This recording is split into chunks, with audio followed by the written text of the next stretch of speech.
point. I am now recording this meeting. So sorry. It's been the worst thing of trying to remember to record the meeting. So thanks, Michaela. Anybody else have a question? I'll be, like I said, I'll be happy to answer any questions. Again, Michaela, I promise. Anything that I might have missed before I remember to record it. I know we're going to be talking a little bit more about the autobiographical narrative, but you can take a look at it. And then where you're going to be turning it in will be available later this afternoon, which is right here.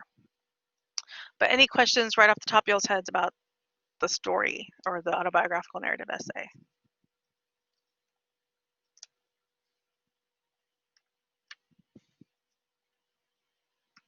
Anybody? No? Are we good? Okay. All right. Well, like I said, it's up there. Y'all have that assignment. I wouldn't worry too much about it. Keep it in the back of your mind. Start thinking about what you want to write about or what you might want to write about. And right now, we're going to take a quick look at chapter 1 in the book, 1, 2, and 6. So did anybody have any specific questions from these chapters? I know that several of you turned in questions and comments about them. Let's see, chapter 1 was all about the writing process and understanding expectations for academic writing, which is what we're going to be doing. I did want to make sure that we understood the difference between informal and formal writing. So the autobiographical narrative would be considered informal writing, right? Because we're writing a story, we're telling a story. We're not writing for any specific purpose other than to inform or entertain, right? Whereas formal writing is usually set aside for things like your other essays where you would be making an argument or trying to persuade somebody or maybe evaluating something or analyzing something. Does that make sense? If you guys agree, let me know. Agree or disagree, or if you're confused. Okay, cool. Got a few.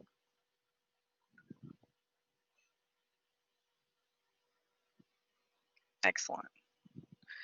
See, it's hard to know since I can't see you guys in class. I would know in class whether you were asleep or not. So, and I know I could tend to do that. Okay, so what other forms of informal writing do we do all the time? Anybody? Texting. Yes, Cade, right on the nose. Right, it's like one of the things that we do. Social media posts, absolutely. Yes, definitely social media. It's not just texting. So IMing, blogging. Yes, also that's a good one. Also informal because again you're more like telling a story or giving an opinion, right? So when you write an opinion piece, even if you were writing it for say a newspaper, it could be considered informal. Email, actually, yeah, writing reminders, lists of things, sure. Email is actually, I think email was once upon a time considered really informal, back when we still wrote letters, actual typed out letters about things. It used to be if you were going to complain to a company about something, you would write a strongly worded letter, right? Officially on paper, so you had proof that you did it. But yeah, I think you're right. I do. I think email, yes, informal when it's used for conversation, absolutely. When you're just conveying conversational information, sure, over email. I think now sometimes emails can be very formal, right? I mean, now we don't really whip out the typewriter and write a letter or even write it down in handwriting. We send an email to a company. Now it's a strongly worded email when we're upset about things or we want to Karen out on something. Sorry. But absolutely, it's formal when it's for communication. So if you were going to write a letter to somebody to complain about a product, or that you needed to get you wanted a replacement for, just to let them know what happened to you, you would write it up in an email and send it to their official email or contact their customer service and have it there, and hopefully that would get you some sort of positive action.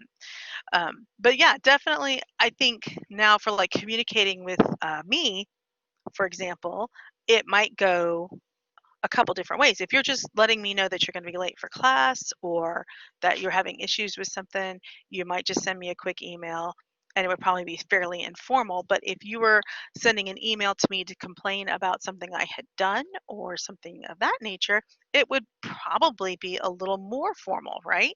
Um, because you want me to take you seriously, and maybe you're seriously upset about your grade, or you're seriously upset about something I've done. So definitely you would be more formal, at least with your tone in that email, if that makes sense. So for those of you who've already done the 2 messages assignment, which we'll take a look at real quick here under the assignments in essay number 1, the 2 messages assignment. There's 2 messages for different purposes and audiences and genres. So the purpose behind this is it's really a simple assignment. It's like kind of super easy, and I did expect all of you to do all 3 parts. So hopefully if you haven't done all 3 parts, let me know and I'll clear it out and let you do it. But I did have some questions about if we were supposed to choose a part. No, you're supposed to do all 3. So basically it's when you've read chapter 1 or so, and it's talked about purpose and audience and genre in chapter 1, you would do this assignment to determine or kind of help you realize what's best. So when you were talking informally and you're trying to get an informal message to a friend, you would probably send a text message rather than an email. And if you were sending that same message to a professor, it would be an email rather than a text message, usually. And then the third part of the question was, why is that? And you need to use the terms purpose, audience, and genre. Can anybody tell me what the purpose? Well, okay, let me put it this way. The purpose of a communication is the purpose of the communication, right? It's why we're sending the communication. So for this assignment, the purpose is to communicate to your friend and to your professor that you had a death in the family, and you're going to have to fly home to the funeral, so you have to change your plans. And with your friend, the plans were whatever it was you were going to do on Friday night. And with your professor, it was the field trip that you were supposed to have on Friday with the class that you're going to miss. And in one, you're sending a text message to a friend, right? You type it out like you were sending the text message. In the second, you would type it out like it was an email to a professor, complete with subject line. Remember, if you send an email without a subject line, it's likely to end up in somebody's spam folder, never to be seen. So always be sure to put a subject line. And then the third was reflection on the 2 and talking about why you chose, or why we would choose that. So the purpose was the message itself, right? The audience is either your friend or the professor, and the genre is the form that you chose, whether it was email or text. Now, obviously, you were told to write a text, you were told to write an email, but why would we do that? And that's where we talk about whether or not it was formal or informal, and that sort of thing. So, and that's where chapter 1 talks about considering those things. So these are the 3 things I want you guys to keep in mind when you start writing any kind of paper, whether it's an autobiographical narrative or some sort of formal essay. You need to figure out what's the purpose. The purpose of it obviously is an assignment, but for example, for our autobiographical narrative, the purpose is to write a story about yourself, right? For our other essays, it's going to be for some other reason. Your audience is going to be, for the first paper, me and anyone else that you would like to read this paper or allow to read the paper. So if you want to write it to a broad audience, that's entirely up to you. If you feel like you just want to write it to me, also up to you. But since you don't really know me and you have not a lot of idea of what I know, it's probably best just to consider a broad audience. Now, when you're writing your other papers, they're going to be, you probably will consider your audience more of one of your peers, so to speak. So it would be as if you were writing a paper for other people around you that are of the same education level. So that's something to consider. And then, of course, the genre or the form of how you're going to be writing it. So for our first assignment, it's going to be informal, writing it like a story. For the rest of our assignments, they're going to be formal essays, which we'll go over when the time comes for exactly what we're talking about there. So, but this is, like I said, is something that you'll want to remember for all of your classes when it comes up, is identify your purpose, figure out who your audience is, whether you're talking to people who know absolutely nothing about your subject, or if you're talking to a group of people who are very knowledgeable about your subject. You know, if you're talking to a group of people who may be even more knowledgeable than you probably don't want to be making too many leaps with your logic or your knowledge, or you want to make sure that anything that you've had to research is really top-notch stuff, because you might be talking to a group of people who know way more than you do. So very important, those things to consider. Let me see. Chapter 2 talks about exploring, planning, drafting, but it also talks about a working thesis, which I don't remember if we talked any. I think we may have talked about it on last week, but probably not. So, can anybody tell me what comes to mind when I say the word thesis or thesis statement?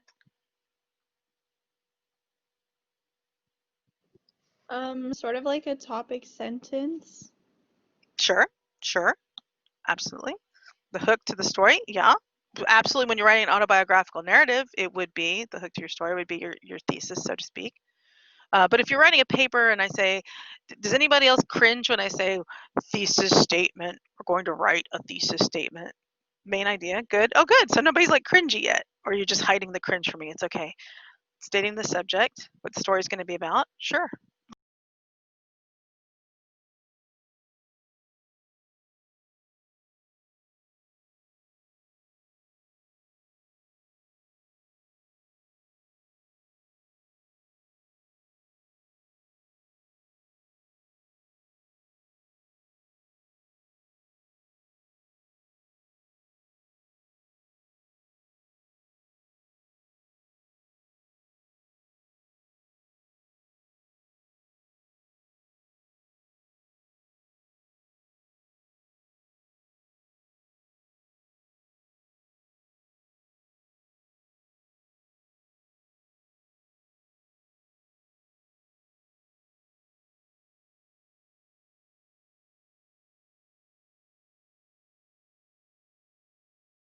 Sure.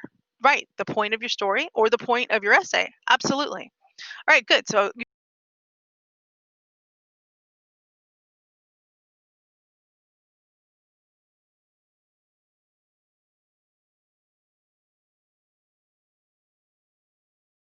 uh-oh. I'm having things flip out on me here. Everybody okay? Everybody still here? I don't know. Something just everything started flipping out on my side. Okay. Yay, internet. Woo! Anyways. Okay, everything's good. Yeah, I don't know. I didn't touch anything and everything just started kind of wee. So, all right. Anyway, so thesis statement. It is something we're going to be working on. If it's one of those things that yeah, one of those things that you don't like doing. I never liked writing thesis statements.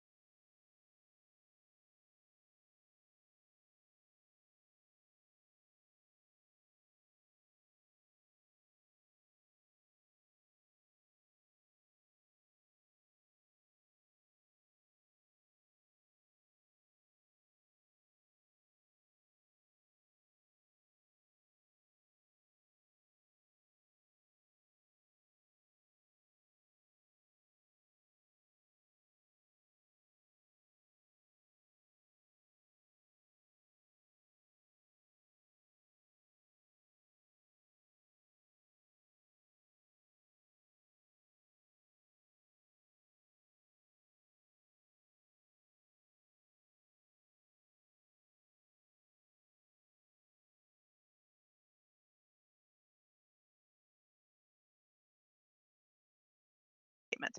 And when I was graduating from college for my graduate studies, oh goodness, there goes the sound.